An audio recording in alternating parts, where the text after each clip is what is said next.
یہی بات حضرت شمس تبریز رحمۃ اللہ علیہ کے ایک قول میں الف شفق نے اپنے ناول عشق کے 40 اصولوں میں سے ایک اصول کے طور پہ بیان کی ہے۔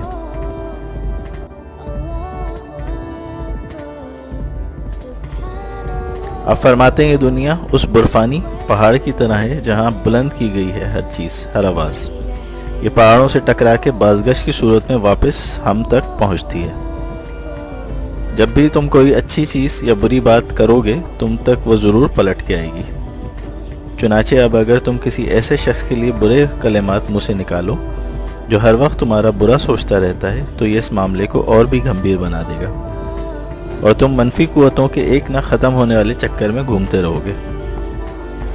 بجائے اس کے کہ تم اس کے لیے کچھ برا کہو 40 دن تک اس کے لیے اچھا سوچو اور اچھی بات منہ سے نکالو۔